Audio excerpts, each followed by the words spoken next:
From the far reaches of space to the darkest places on Earth, join us as we explore the haunted, the cryptid, the creepy, and more. Exposing Reality Radio presents The Spectral Wolfpack Show, your paranormal nightmare, with your host, Alexander Bobolinsky.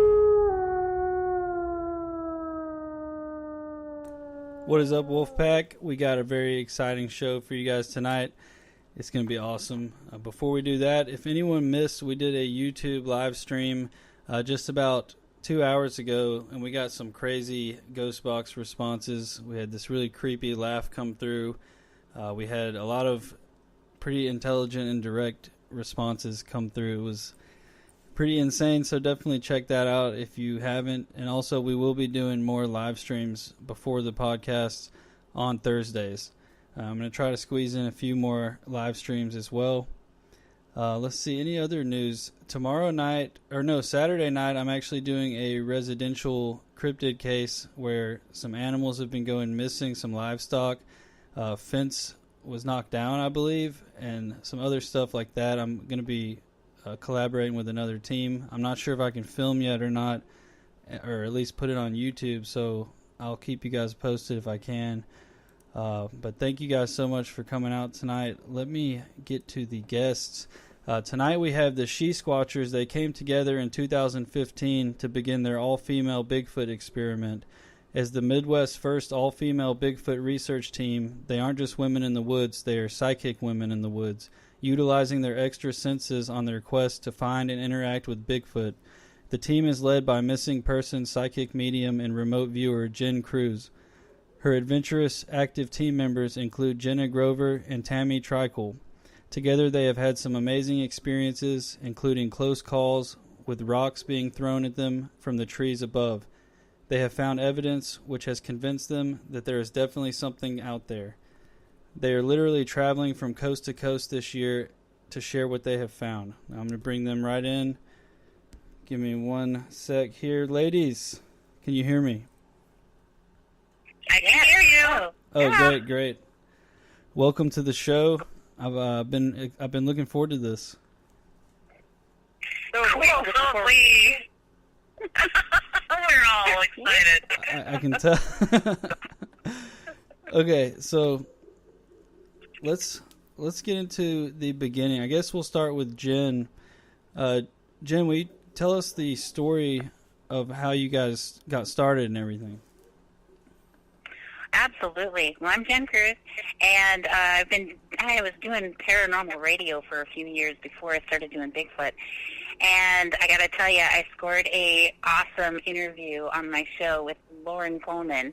And for those who don't know who that is, if there are any people out there who don't know who that is, Loren Coleman is the cryptozoologist who has the Bigfoot Museum in this state of Maine. And at the time I interviewed him, I didn't believe in Bigfoot, didn't know much about Bigfoot, but I thought it would be an awesome interview. And during that interview, I was so inspired by the things that he said and the way that he shared them that I was getting more and more interested in this thing called Bigfoot. Loren thought that it would be the recipe for success to send some women into the woods without men, dogs, or guns. And he thought that would bring in the Bigfoot, and that would be our best chance of having some peaceful interaction with Bigfoot. And he had various reasons why that was. He said that, women just naturally have a good rapport with the great apes, such as Jane Goodall's work with the chimpanzees. And he also felt that human men give off a pheromone that the great apes just don't like. He felt that could possibly also extend to Bigfoot. And for other reasons, he said that when people see Bigfoot near the road or crossing the road, typically you're not seeing a family unit of Bigfoot. It's normally a young male who's out stretching his legs in the places he's probably not supposed to be. And he felt that these younger male Bigfoot would naturally be more attracted to checking out some women who were out there by themselves without any men, dogs, or guns. So she thought naturally whoop, whoop. And during the interview, I jokingly was like, "Hey there, big boy, I'll volunteer for that." But I was just joking. But by the end of the interview, I was actually inspired to actually go try this out. And so by the end of the interview on the air, I actually volunteered for real to go out and do this. My intention at first was just to go out by myself. But all of a sudden, ladies heard this and they're like, "I want to come on your team." And I'm like, "Okay, let's do this." And that's how we began. And I didn't know a thing about Bigfoot. I didn't believe in Bigfoot at all. But I grew up in the woods in Minnesota. I'm part Native American, and I was brought up in the woods. And I'd never seen anything to make me believe that there could be something such as Bigfoot out there. But I'm open-minded, and I thought, hey, let's go check this out. On top of Lauren's idea, I was excited to see if we could bring our extra senses into the game a little bit as well. I was doing remote viewing for a paranormal investigations team for a few years prior to that, and we discovered that I was extremely accurate at looking at locations from afar and finding very specific information about those areas. And so I wondered, can I use that ability to remote view the woods and find Bigfoot before we even go near the woods? And so that when we're actually getting out there and looking, we're going and looking at places that my remote view has said Bigfoot is here or Bigfoot evidence is here. And, that was my wonder in the beginning, as well as trying out other psychic experiments. And so this has been really fun and challenging and exciting to see what it is that we can do with all that. And, we've gone through various team members here and there, but, I've got a pretty solid team right now. We're the power team, that's for sure. That's awesome.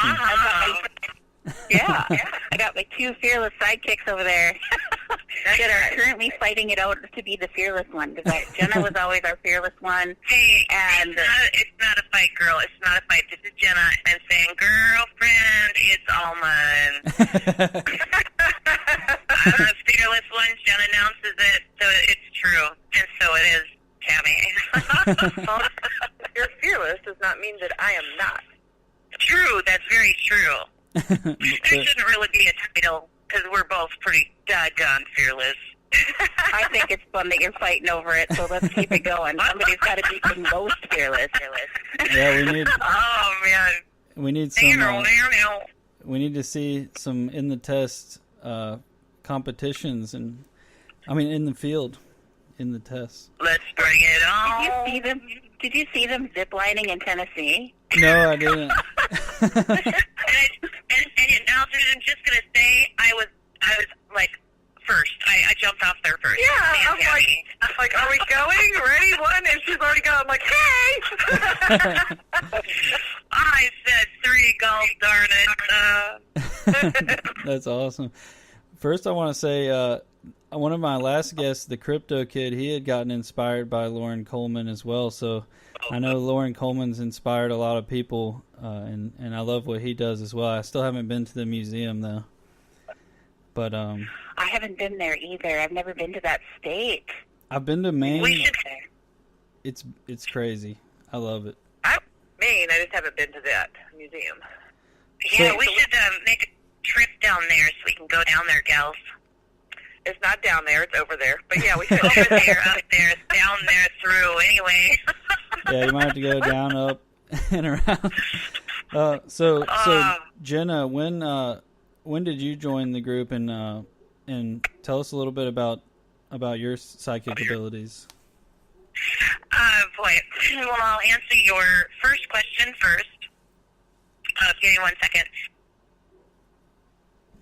Sorry about that. I had to clear my throat. Didn't think anybody would want to hear that. But anyway, I joined in January of 2006. It was actually after their first expedition. And the reason I am telling you it was after the first expedition is because I would have been at the first expedition had Jen told me about this group. So after she had said, hey, Jen, this is what's going on. This is why I started this team. I don't know why she didn't tell me. Maybe she was just going to see what I thought about it, but I was like, oh my gosh, Jen, I really want to be on this group. Please. I mean, I was like hooked, line and sinker. I had to be on this team. So, yeah, I just, from then on, I've been at every other expedition, and thus I say it's awesome. And I, too, started as a complete skeptic. In fact,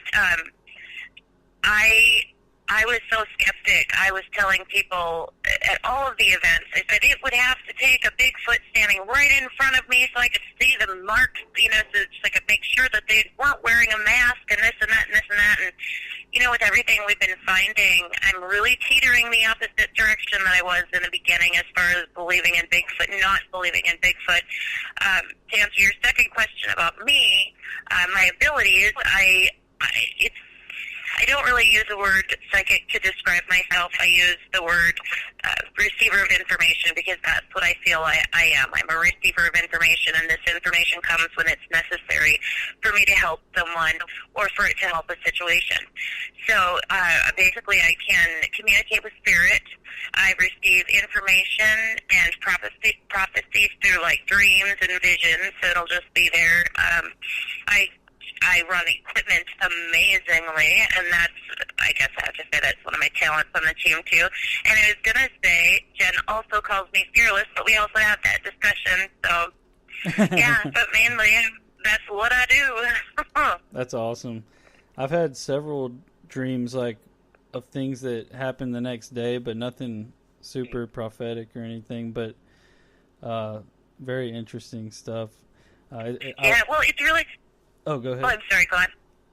Oh, I was just going to say it's funny because when I have a prophetic dream, it's always 2 days after that they happen. Wow. And it's different. When I have a vision, it's completely different. Visions usually happen within hours. But like I said, the dreams, 2 days, it's always 2 days. It's such a strange thing, and I'm sure it's different for everyone. That is strange. Jena, I think you should dream that I win the jackpot in the lottery tonight. That'd be great. Hey, I should dream that all three of us do. Heck, Alex, let's add you in there. You can, at least give me a scratch-off card or something, I don't know if it works that way, but gosh darn it, I'm going to try. Yeah, seriously, that would be insane. And then 2 days later, we all win. That'd be cool. Bam. So number one. Then we can all go to Maine. Right? Then we can all go to Maine and visit Lauren's museum. Right? Oh man, that would be so cool. So Tammy, what about you? Like, when did you join, and what about your abilities? Actually, I just joined last summer. But I've known Jen for years. We've worked on different projects and things together over the years. I'm not quite sure why it took so long for her to ask me to join, but but I'm always up for adventure, so when she asked me, I was like, heck yeah! Nice. Actually, I did ask Tammy a long time ago at the same time Jena, but it just wasn't working out for the amount of people that we had on our team, and the scheduling and everything wasn't working out at that time, I think. Yeah, it could have been. Yeah. As far as my gifts go, I'm a psychic. I'm a psychic medium. I'm an animal communicator. I'm a medical intuitive. I deal with dark entities. I have people calling me and asking me to come and remove dark entities and close portals at their homes. I do house blessings. I'm definitely very much in depth in the paranormal field. I like to go ghost hunting, all that stuff, but I really have loved doing all of this research and the field work with hunting for Bigfoot and the evidence that we've gotten. It's been exciting and an adventure, and I just love doing it. So That's good awesome. times. We have fun together. Yeah. Oh my gosh, yeah. We have way too much fun together. I can't even explain it. You guys, this is so awesome to be with the gals. We make such a great team right now. The three of us are so good together. I can tell. Good job, Jena. She didn't say we are a good time. I told her not to say that. Yeah. But, I think most softly innocent. There you go. Thank you. The most innocent way, and both of those two are like, that's not innocent, and I'm like, get your minds out of the gutter. So, well, that's but awesome. I don't mean anything by it. And it's cool because I'm also big into the paranormal, and because I run, Bigfoot Bob is my Bigfoot work, and then Spectral Wolfpack is my paranormal work. And I mean, from what I've found, it definitely can blend together. What are your thoughts, Jen, about like how do you guys deal with like being at conferences and stuff? If anyone has anything negative, or if they're talking about the woo or any that more controversial Bigfoot stuff, what do you guys think about that? I had not heard the term Bigfoot woo at our very first Bigfoot event. And people were just asking me what we've experienced, and I started to tell them some of the things that we experienced. And somebody just stopped and said, "Oh, you're woo." And I said, "Excuse me, what?" And she said, "You're woo." And I said, what? She says, "You're into the Bigfoot woo, the woo-woo." And I'm like, okay, but I'm not into anything. This is what happened. Yeah, exactly. And so I'm starting to think that Bigfoot's out there in the woods, and he's looking at us, and he's going, to woo or not to woo?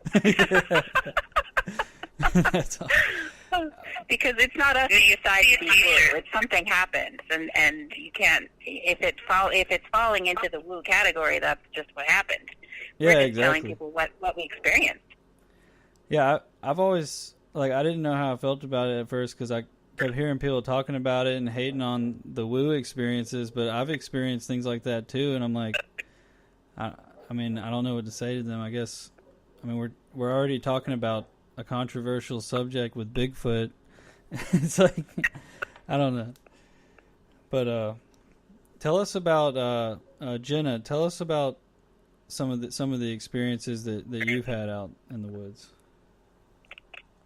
Oh boy, there are so many great experiences that we've had out in the woods. I'll tell you one of my favorite experiences. Yeah. Jen had used her, and I'm not sure if she's really explained this yet. She was talking about how we use our psychic abilities out in when we go researching, when we go squatching.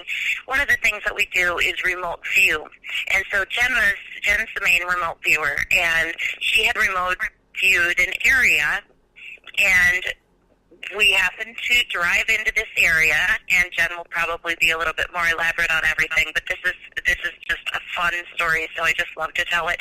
So anyway, we get to this area, and I'm sitting there talking, right, to the driver, whose name is Nikki, and she wasn't feeling good, so she didn't come out with us, but I was talking to her, and Jen was like, "Come on, Jenna, hurry up." And I was like, And she goes, "No, come on, Jenna, let's hurry up right now."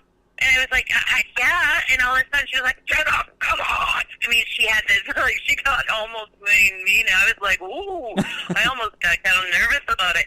So anyway, and here she's thinking in her mind, oh my gosh, I've already seen Bigfoot on this thing. Let's go, right? So we end up walking into the woods probably just a few feet, and we look up, and there is this huge tower thing right in front of us. And I started looking from the bottom, and I started looking up and going up and up and up from the bottom all the way up to this top. Now, we took pictures from the left, we took pictures from the right, from in front of it. It was amazing in itself. Then all of a sudden, Jen says, "All right, we need to go this way." So I'm following her, thinking that, wow, this tower is really cool. I'm never going to find anything better, but we ended up finding something even better. She took us straight over, and it was probably around, I think, 75 yards away from the vehicle, and which is a spot that she had remote viewed, and there was a structure there, which was an amazing structure. I was like, Jen, can I get in there? She was like, yeah, if you want to. But it was amazing. The structure was so big and long, and we were both taking videos and photos of it, and I had my GoPro on, and I had it on video, but unfortunately my videos just didn't seem to work while I was in it, which is really strange. But I went inside of it. There was like a doorway, and I went inside of it, and I laid all the way down. When we're out there squatching, you just have to use what you've got, and that was my body. So I laid down, all the way down, and it had to have been, oh gosh, Jen, how long do you think that structure was? I'm comparing it to an aisle at Walmart. So the actual aisle where the product is, the end cap of it, the end of the aisle was like the tower, and then behind that was this long den-like stick structure that was weaved together with all these trees were like stacked up on top of each other and weaved together, and then there was a weaved roof on top of that. It was just so bizarre and so intricately built. Nothing was tied or nailed together, and we are deep on an Indian reservation that is one of the only 2 closed reservations left in the United States. So, I mean, only tribal members are going to be out there in the woods like that. And I have to say, go ahead, Jess. No, if a tribal member had built that, which I don't think they would have, because they literally pulled stumps out of the ground with roots and all and flipped them upside down. I don't think that a person could do that. But if a person had done that, they would have tied it together, because that's the native way of making things. They tie the things together. There was nothing tied together. So Wow. Go ahead, Josh. Okay, and one more thing, and there's only a few more seconds here that'll take, maybe a few more than that. But anyway, as Jen was saying, I was laying down on the ground, and I look up and I see this intricately woven, rooftop on there, and I'm thinking, boy, if any rain, anything comes through you, they are completely, whatever's inside this thing, don't know what it is, but whatever's inside of this thing, they are completely fine. They're not going to have to worry about a lot of stuff, coming through, because it was just really a nice built structure. And so Jen and I had basically had all of our cameras, video cameras, and at that time we brought almost too much equipment. So here we are finding one of the best structures, best pieces of evidence that I personally have seen. I'm still very much a skeptic at this time. But we bring all the evidence back, and we start going through it, and Jen and I were sitting there looking at it, and I was like, oh. And she goes, what? And I said, look it. And she said, what? And I said, you can see right through my shirt. I was freaking out. You could see everything, because that day we have to cover ourselves from our neck all the way down to our feet, because of the mosquitoes, because of the, the different things out, the different animals, the plants, everything. We have to protect our skin.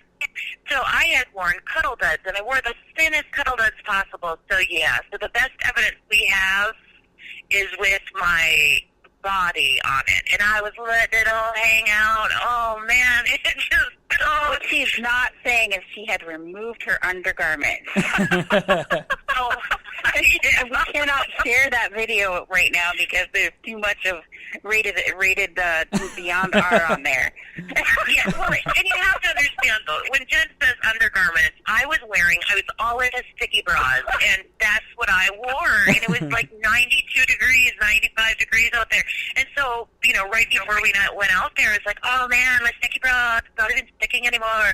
And I told Jen, I said, I'm just going to whip this up, unstuck it, stuck it in the car, and then going out there, and that's why when we were looking at it, every curve and bump and lump, and I don't have to see anything else. But yeah, so we only have a few minutes of a 20-minute awesome video out there because of my problem.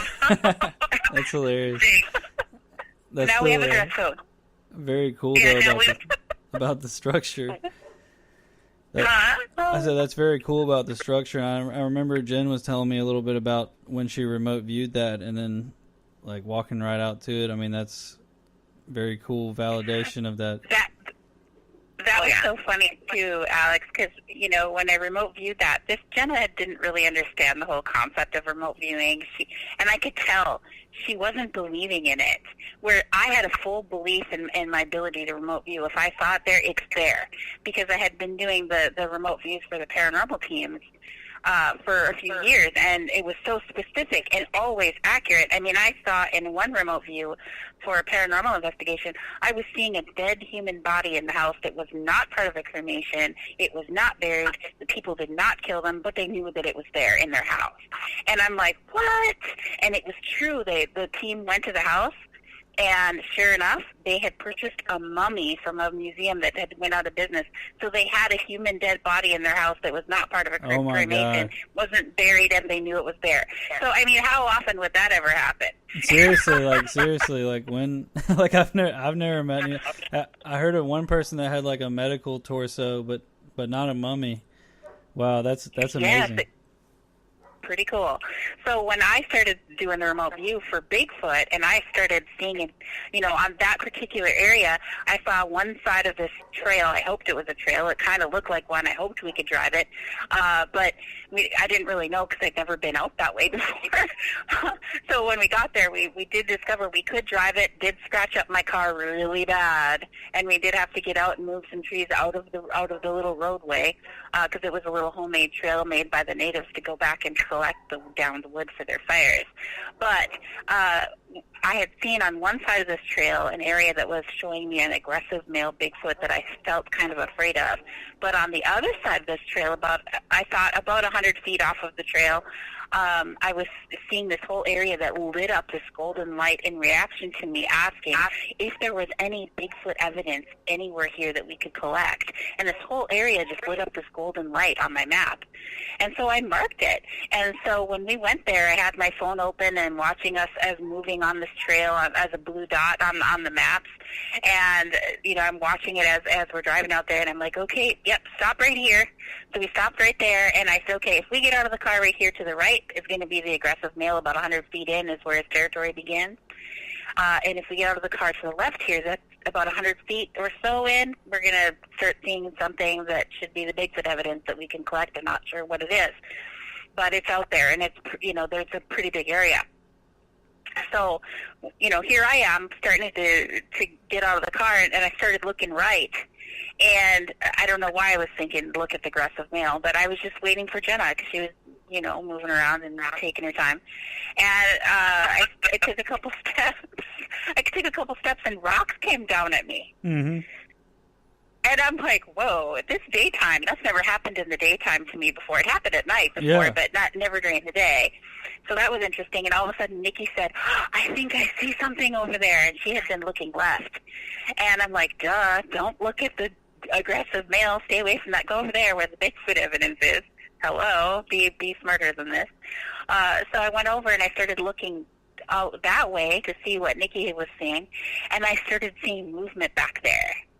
And I'm like, oh my gosh. So I start walking. I'm like, Jena, come on. Jena, let's go, Jena. And she's like, yeah. And I'm like, Jena. She got me. I am walking towards the moving stuff back here by myself.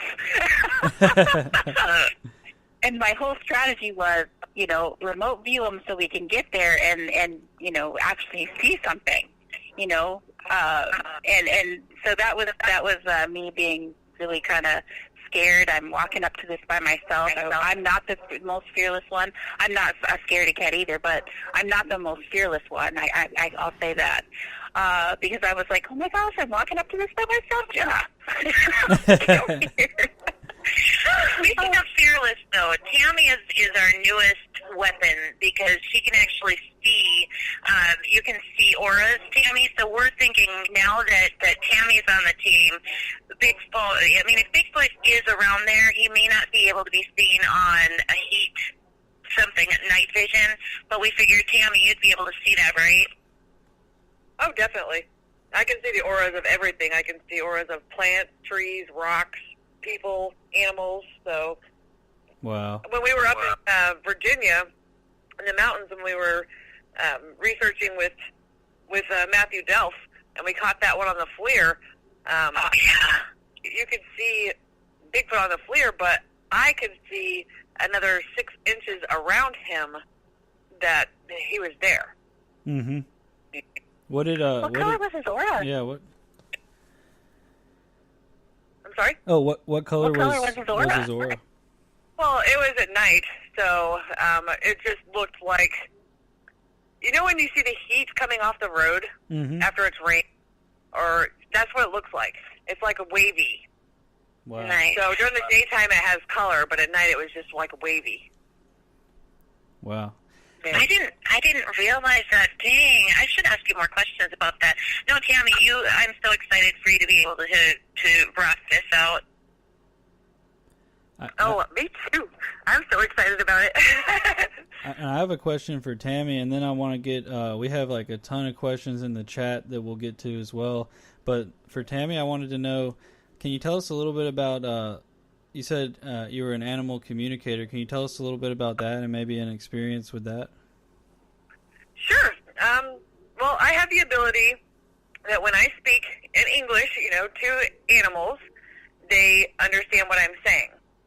And I don't even have to physically speak to them, because on a mental level, when you're elevated like that and you're into a higher realm of understanding, I guess, I can just speak to them with my mind and they will respond to me. So I'm thinking that, if that works with my dog and it works with horses and it works with, other people's animals that I don't know, then it's got to work with Bigfoot too. On some level, he is a primal being. So that same level of consciousness that animals and us are on mentally, then he would be on that level as well, or she. But I think that it will definitely help us to be able to communicate. That's awesome. I'm definitely excited to see what else happens when you guys get together again in the woods. I know. I'm so excited to go. I can't believe it's been so long.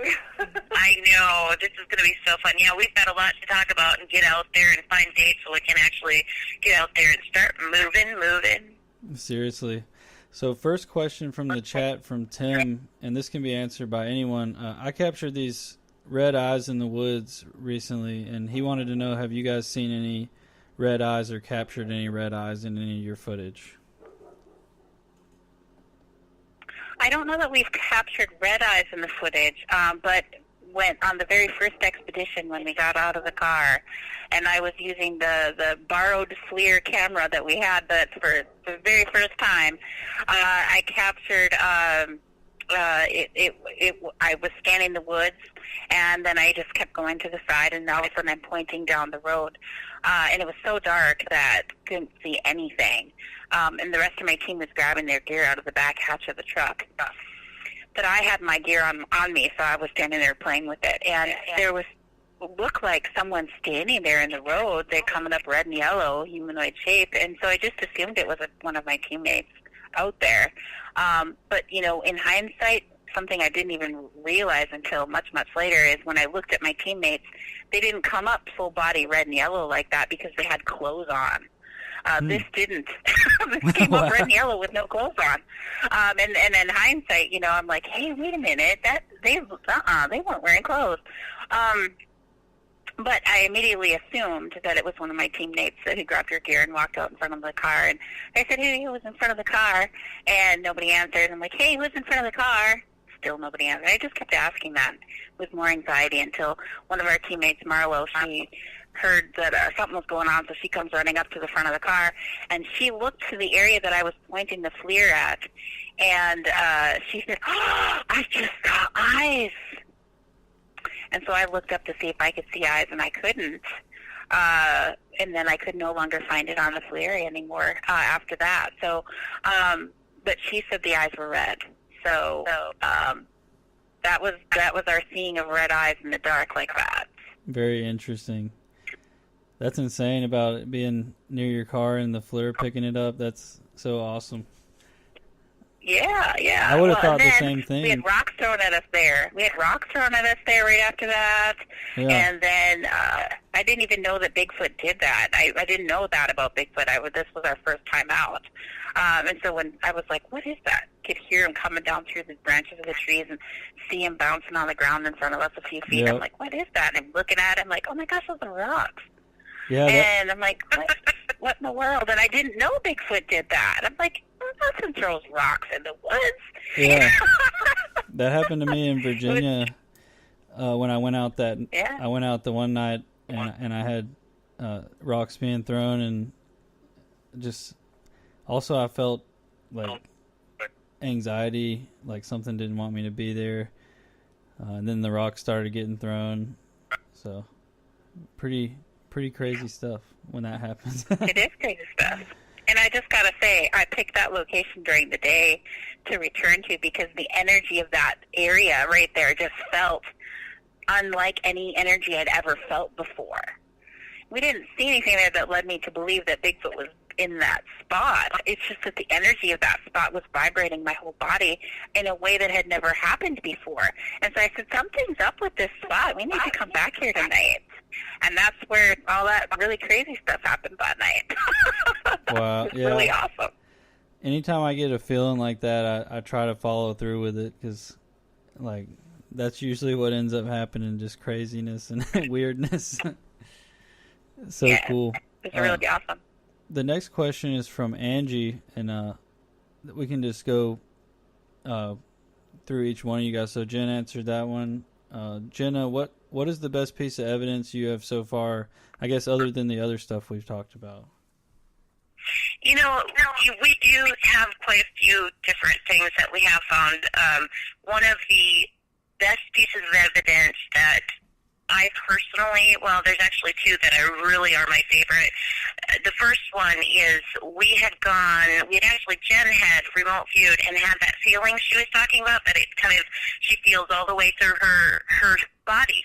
Well, we were driving at 55 miles an hour. And at 55 miles an hour, she said, "You guys, wait, hold on. There's the road back there. We have to go back. So we ended up going back to the road where she, literally felt this feeling.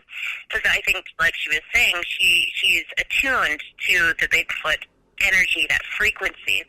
So every time she feels it, she knows that something's there. So we end up going in, and we see this great big, it was a sand hill. And it was so steep, and when we looked at it, isn't that the time, Jen? Yep, that was the gravel pit. Yeah. They were behind the woods. We couldn't see them from the road, and we didn't know there was a gravel pit back there. I just felt the energy, and it pulled me to the right, and I was like, whoa, stop, go back. We need to get back in there somewhere. Yeah, and the cool thing is, too, we've got all of this out there on our information out on our website and in our Facebook page and everything, but I did want to say that even Bobo, Jen, you talked to Bobo about it. You can just go ahead and explain what he said. Exciting. We took a lot of pictures of the footprints that went all the way to the top of this very steep, very tall sand pit hill, and it was a gravel pit, and we measured the footprints, and the largest was 24 inches long with 5 toes, but we think it was sliding a little bit, making the print larger. Mm-hmm. But the smallest one was 18 inches long, which we think was more accurate because it was more detailed, and these prints went all the way to the top. And I didn't climb the hill, but it was very entertaining watching Jenna and my other teammate Nikki trying to climb it because they were on their hands and feet, and they would take a step and literally they would slide back down because it was so steep. Tough. Yeah, and I'm like, good job, girls. I'm enjoying watching this. And yeah, and she really was. She was like, "You go, girls! And Jenna went all the way to the top, and she started taking pictures from the top. And do I ever look tiny all the way down at the bottom of that hill? But and it was funny because we showed all this to James Bobo from Finding Bigfoot, and when he saw the angle of that hill and how steep it was, he was like, "Whoa."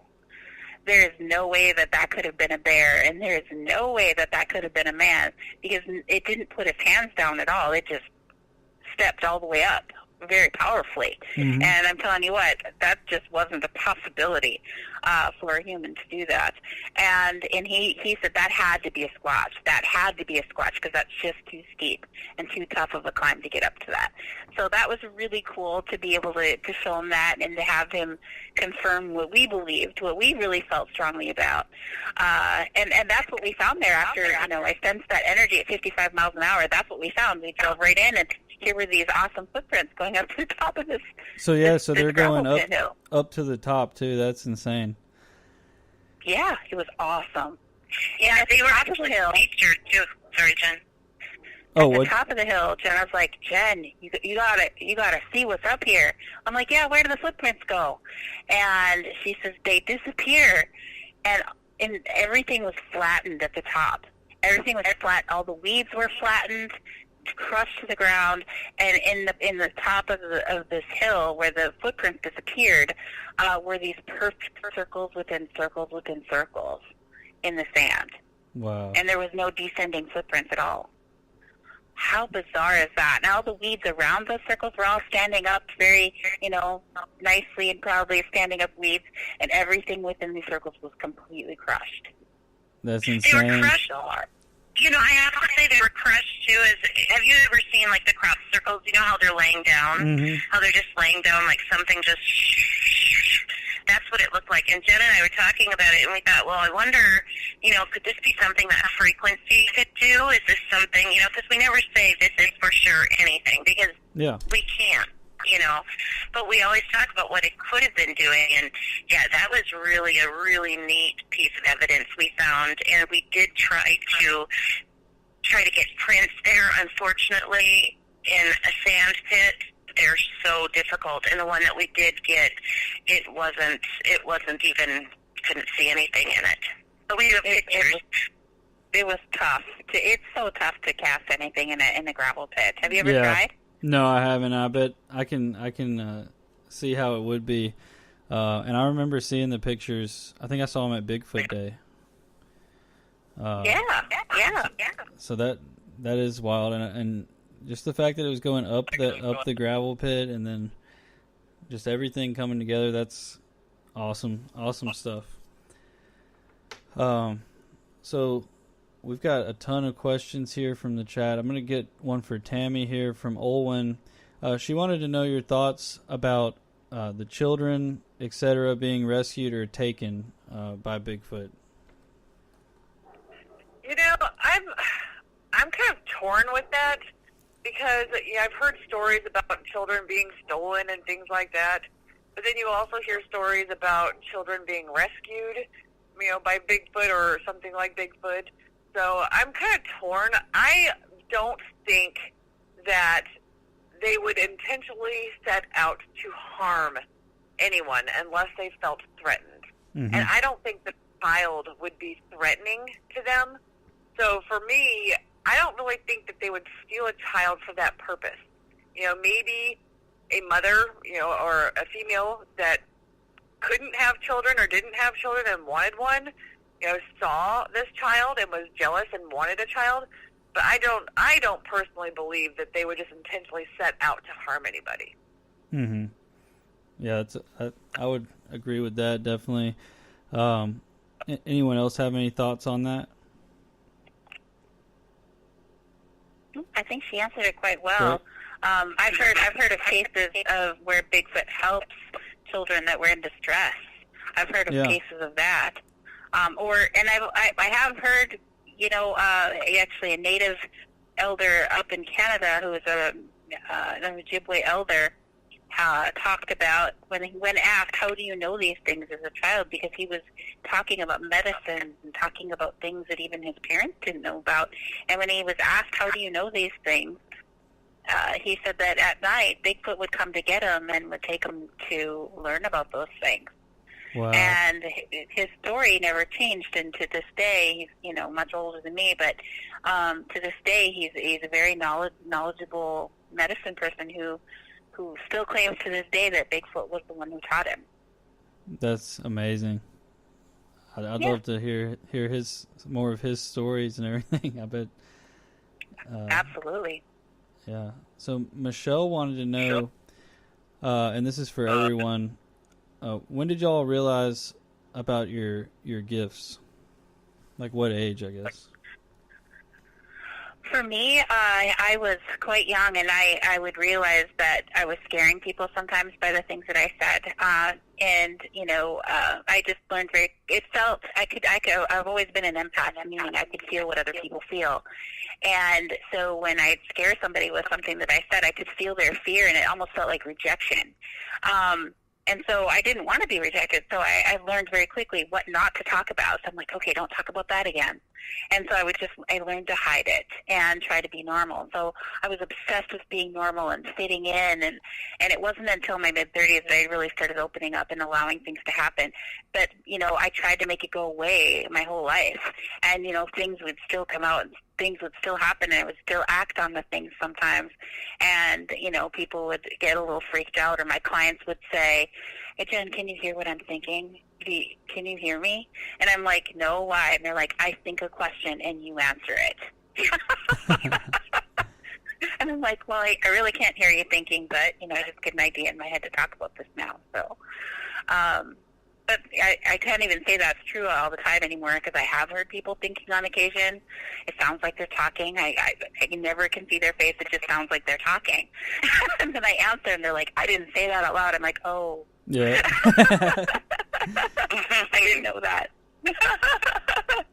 So, but I remember when my daughter did the same thing to me. I mean, she responded to me thinking, "I think I'll paint my nails pink." And she says, "Oh, Mom, can you paint my nails pink too?" And I'm like, "Oh."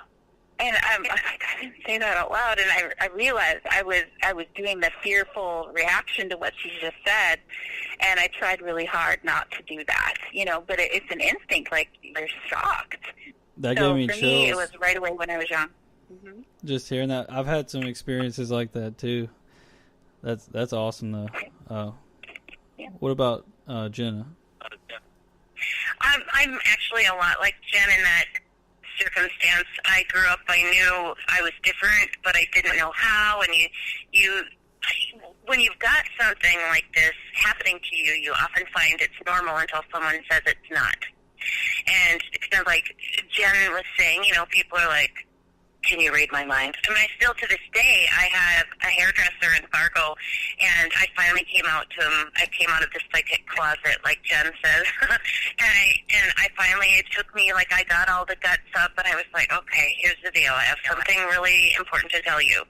And he was like, "Okay, yeah." And I said, I have abilities. And he was like, "Oh, yeah, I know." And I was like, "What?"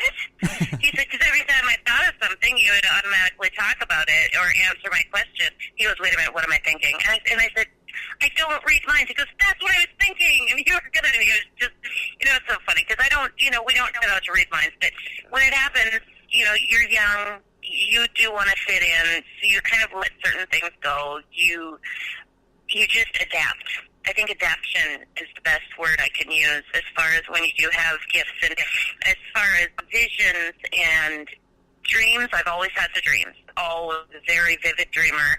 I've traveled a lot in my dreams ever since I can remember, little. And then just in the past few years, my visions have gotten a lot stronger where, like, I'll go to Walmart and all of a sudden I'll see a quick little accident or a flash of an accident, something happening, and I'll go, "Dang it, no." So I'll try my best to like park way in the back of wherever I'm parking, you know. And of course, what happens? And like I would tell Jen, psychic to psychic, you gotta say, "Okay, did it happen because I saw the vision, or was I given the vision to make it stop?" Yeah. Keep it from happening. You know what I mean? So that's. I mean, my answer was, "Don't go to Walmart that day." Yeah.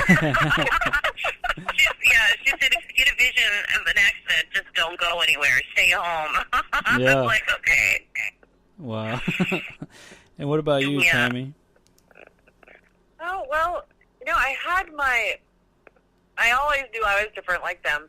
But, you know, I started having my first paranormal experiences that I even remembered when I was like 4. You know, and, you know, entities are drawn to your light. So I would say that, you know, probably all of us have had those abilities our entire lives. But I didn't realize, you know, how strong I was until probably about like 6 years ago, 6-7 years ago. And, you know, I just had, you know, I always wanted to be able to communicate with my spirit guides and angels and things like that. And I was frustrated because I didn't feel like I was communicating with them. But they had been communicating with me all the time. And in my own mind, it was just like my conscience, talking to myself, or, having an idea or wanting to do something all of a sudden, and, visions and dreams and things like that. I've had a lot of deja vu when I hit puberty. I had deja vu all the time. I'd be someplace, I'm like, wow, I had a dream about this. Wow, I had a dream about this. And my friends were like, you're always that. So there was that. But, I mean, full-blown, psychic medium. I was doing readings on the phone and in person and doing events, psychic events. Jen and I did some of those events together, actually. But that was only like 6 or 7 years ago. Once you allow it, and invite it and allow it to be, then I think that it gets a lot stronger, and you recognize, how to recognize the difference between your own consciousness and spirit speaking through you. So it's an adventurous experience. It's great. It's fun. But the one thing is you don't get to pick and choose. Mm-hmm. These abilities and allow these abilities. You get all of it. You don't be like, oh, well, I only want the good stuff to come through. That's not how it works. Right? So if you're not willing to accept that there is darkness and light, then don't even go down those paths, because you can't have it your own way. It either is or it isn't. You accept it or you don't. Right. Beautiful answer, and that's got me thinking about a lot of stuff. Isn't she awesome? Yeah. And when I said I have my power team, I have my power team. Seriously. And I just want to say that when people who are gifted come together, we become more powerful. Oh yeah. And it's like we're unstoppable. I truly believe that. This is my power team. And when we go out there, I have no doubt in what we're doing. I have no doubt. So I'm just super excited that we finally have our team the way that I wanted it to be from the beginning. So it's a beautiful thing. So well together. We do. We really. We feed each other. We feed off of each other. It's great. We have so much fun and great experiences together. Definitely. And another thing that's really cool that we haven't shared on an interview outside as She-Squatchers before, but years before Tammy and I ever met as adults in person, we were having visions. We were having the same visions of the future. And we hadn't even known each other yet. And so when we came together and met each other and became friends and started talking, Tammy started telling me about this vision that she had years back. And I'm like, wait a minute, I had that vision too. And I wrote a poem about it, so I sent it to her on my website. And she's like, it's like you were looking through my eyes. And I'm like, because I had that vision too. That's amazing. That reminds me. Awesome. That reminds me about it. We actually met before we actually met, back when we were like 10 years old. Yeah, we met when we were 10 out on a beach in the state of Virginia on Chicks Beach. And Tammy remembers my swimming suit. I do. I remember seeing you. That's incredible. It reminds me a lot of this team here in Alabama that they have two mediums that had a similar experience with having similar visions before they met and things like that. That's awesome validation. Like, so cool. Right down to the same booming voice giving instructions. Yeah. Save the seeds, preserve the seeds, protect the seeds. I mean, it boomed like a God voice out of the sky. And here and Tammy had the same kind of a thing, and I've actually heard of other people who had very similar visions with the same instruction. So bizarre. That's wild. So I got another question from Angie here, and anyone can answer this one. She was wondering, do you think Bigfoot would be more likely to communicate with an ape or chimpanzee than a human? Or have you heard any stories about that or anything? Good question. I think that Bigfoot would communicate with anyone that was truly, more in harmony with nature. I think Bigfoot is living what my tribe calls the most honest life, meaning living oneness with nature. And of all the species on the planet, I'm venturing a guess to say that humans are the least likely to be nominated to be living as one with nature. So I think Bigfoot's less likely to talk to humans than to other animals, because animals naturally live in harmony with nature. So hopefully that answers the question. Oh, great answer. So we've still got a ton of questions. Like, there's 115 chats that I haven't even seen yet.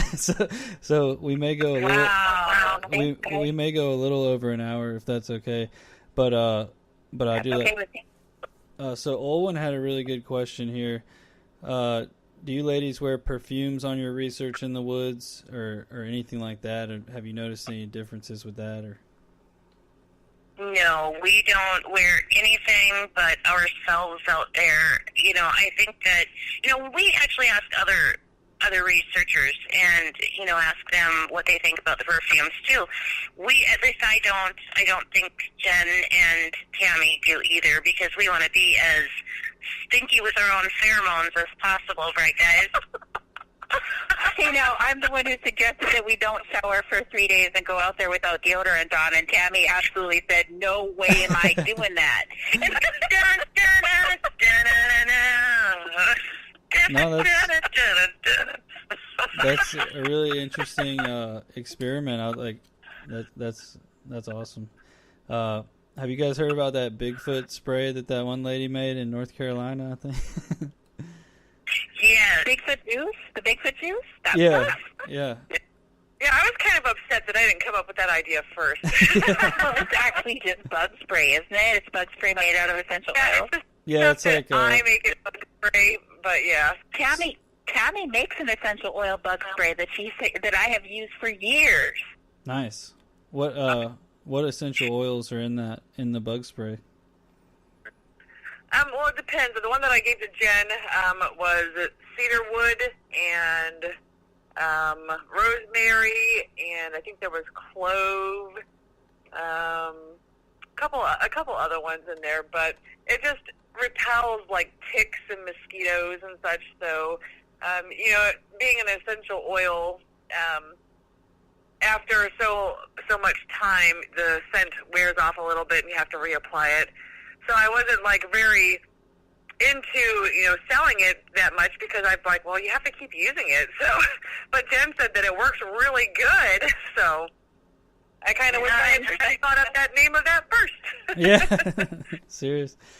I saw it, I think it was at Mothman Fest. This one lady had these, it was like candles that were, I think they were Bigfoot fart scented, but it was like just earthy scent. But Yeah, there's so many different things out there that people are selling, and it's great ideas. They're all great ideas, but man, I'm wondering who's gonna make the real smelly, stinky Bigfoot toots. yeah, the real. Even if somebody came out with that, I doubt Tammy would allow us to wear it. Well, I might not allow us to wear it, but I allow us to, you know, spray it on trees and bushes and things near us while we're out there. True. That would be That was a great question. awesome. Tim Litfield wanted to know, do you guys have a drone? He said, if not, you need to invest in a small drone. You are totally right. We want a drone. Anybody want to give us one? I want one And too. teach one of my girls how to use it. Hey, I'll learn how to use it, but god darn it, I've heard a lot of scary things about those drones. And I hear that if they can see the different IRs, the infrared, and different things like that, what's to stop them from maybe seeing those too? Because, you know, I don't know if, Jen, are you really wanting to get one of those? I think those are really cool. I love seeing footage from those. I absolutely love true. it. I have had an obsession my entire life with seeing things from above. And before there was such a thing as Google Earth or satellite images to look at, I was obsessed with maps and atlases. I mean, people literally would buy me an atlas as a gift, and I would be like, yes! Jen, that's so weird. I do too. I love maps. I get a 1990. Every year they come out with this great, big, huge map, and I love getting them every year. Weird. Yeah, it's like something changed. Maybe a different road. No, but yeah, no, drones. That sounds good to me, I guess, as long as I get to learn how to use it first.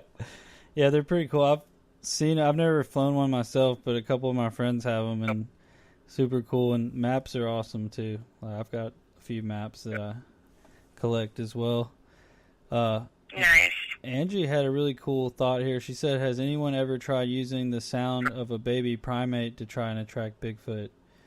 Actually, that is a very good question. When we were out with Matthew Delph, we were using different we were using different primate audio out in what was the area again? It was on that mountain. Oh, but we had been hiding through Bays Mountain? Was it on Bays Mountain?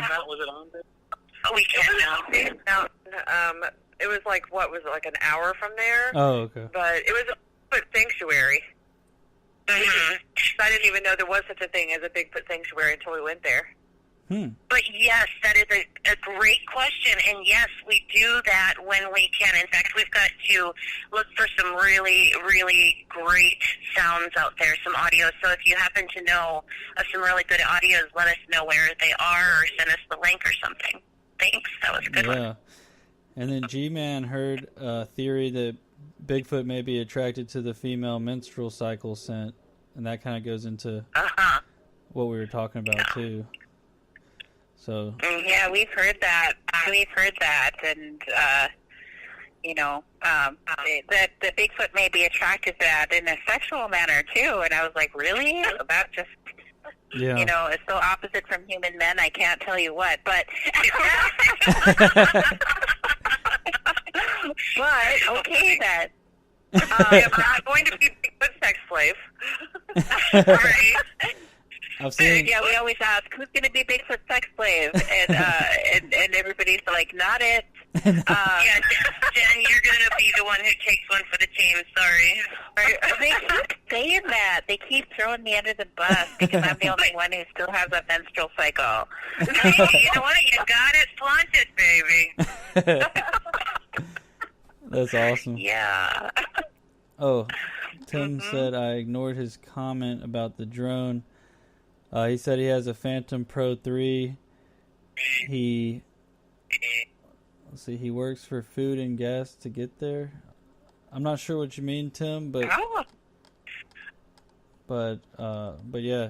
I think he's volunteering. I was just going to say that. Are you volunteering? Yeah, Tim? he's saying he'll wants come to out. be a She-Squatcher. I get what he's saying now. Yeah, he could lend you his drone. Live? He lives in Georgia, and he's had some activity around his house. Awesome. I'd love to see any video footage he got. Yeah, I've been trying. Definitely.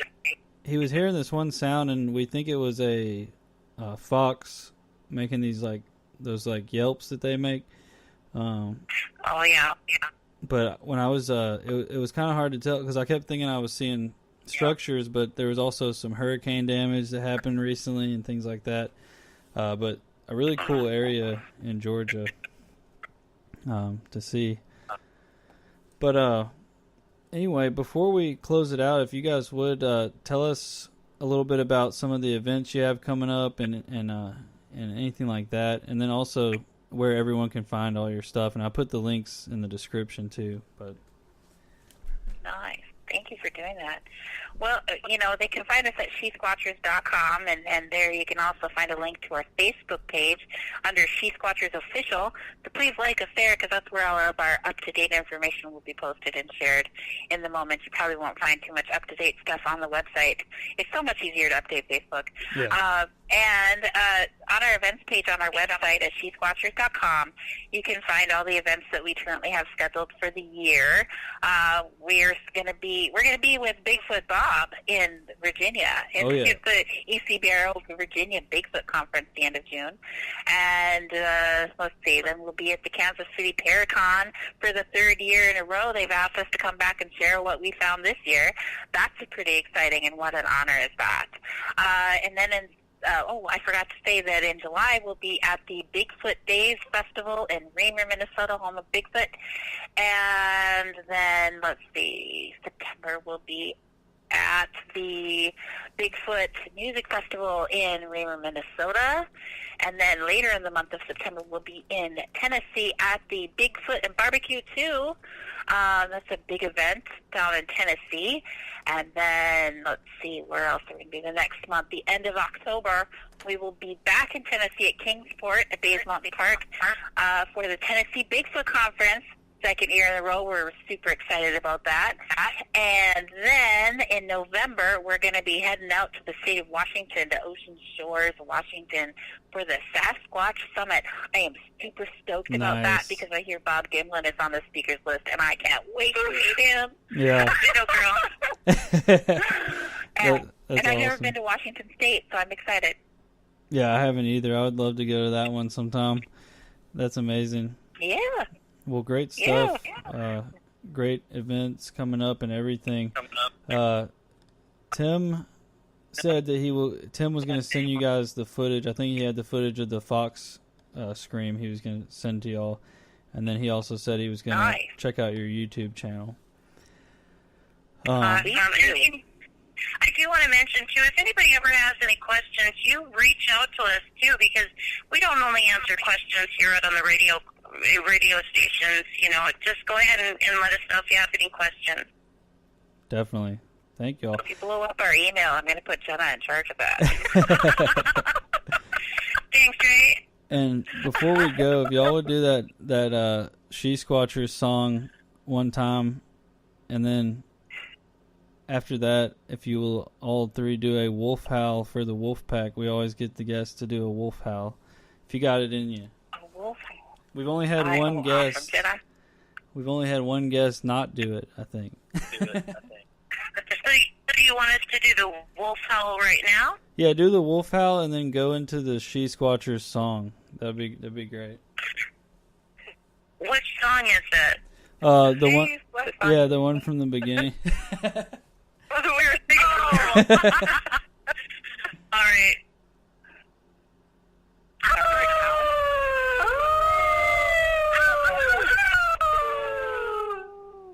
She-Squatchers, check it and see. Yeah, we weren't prepared for that. That was a great song, Jena. That was Clap Fingers. Oh, funny. I You may always, sing it, because I don't remember. Did you just say that on the radio, Jen? I did. I'm sorry. Oh, it's okay. No problem. It's a story for next time. I always like to catch everyone off guard with the howls at the end, and yeah, I only had one guy. He was feeling sick, so he wasn't doing it. Bill from who made Cultured Bigfoot and everything, he always does some really awesome Bigfoot impersonations. It's like he's really good at it. Awesome. But thanks so much for coming on. We were so honored to be in that. Oh yeah, and you guys were in that. We were honored to be part of that Cultured Bigfoot. Yeah, that's so awesome. Cool. And he's working on that new film, Native Bigfoot, which I'm excited about too. And then, have y'all seen Paranormal Bigfoot? Yes, I have. Mm-hmm. Yeah, I thought that was awesome as well. Great. I just love the fact that they're doing so many carryovers. Mm-hmm. You know what I mean? That they're bringing everything together. Yeah. Really great work from them. He's been on my show a couple times too now. So, well, thanks so much for coming on. It was awesome talking to y'all. Everyone in the chat learned a lot and really enjoyed this one. Thanks for having us. Yes, thank you all for listening, and thank you so much for having us on. This has been an absolute pleasure. Yeah, we'll have to do it again sometime, definitely, because I know we could have kept going for another hour, but, you know. But yeah, so thank you guys, and have a great night, and I look forward to seeing y'all in Virginia, and I'm sure I'll see y'all around other places as well. Awesome. I hope so. Awesome. Well, have a great night. Good night, all. And I will see y'all later. All Okay. All right. Good night. All right. Good night. Bye. Okay, awesome. That was the She-Squatchers. What a great show. They are seriously, that was one of my favorite shows. It was just so much fun to talk to them. They are very knowledgeable. I really enjoyed listening to them at Bigfoot Day in Tennessee. There was a lot of stuff that I wanted to get to tonight that we didn't even get to because we were flying through the time, and we went over so much other cool stuff. We'll have to have them on again and go over some of that stuff that I wanted to bring up. But thank you guys so much for coming and listening tonight, and for all the amazing questions. Without you guys, like these wouldn't be the same. Everyone, all the guests have always said that you guys come with the most amazing questions, and I really appreciate it. It definitely helps a lot. And like I've said before, we do these so that we can learn, we can get other people's experiences and theories, and hear them, and add them to our bag of tricks, so to speak, and just we can use them in our investigations and things like that. And Tim said that he would wear a Daisy Dukes to be a She-Squatcher. Nice, Tim. I'd like to see that. I just want to see one picture of that, and then I think that's all. No, I'm just kidding. But thank y'all so much. Awesome podcast tonight with the She-Squatchers. Definitely subscribe to their YouTube. Check out their Facebook page and their website and everything like that. And I look forward to seeing them in Virginia. Also, if anyone missed, we did a live stream before, which we did some ghost box, just the Wolfpack ghost box, and it was awesome. I can't wait to caption it and put it up. So let's see what else is going on. I think that's about it for tonight. I really enjoyed this great night of paranormal fun and Bigfoot action. So thank y'all so much for coming and listening. I will see you guys next Thursday for more, and we'll see what else happens along the way. So, all right, good night, everybody. I hope you have a great night and a great weekend. I'll see y'all soon.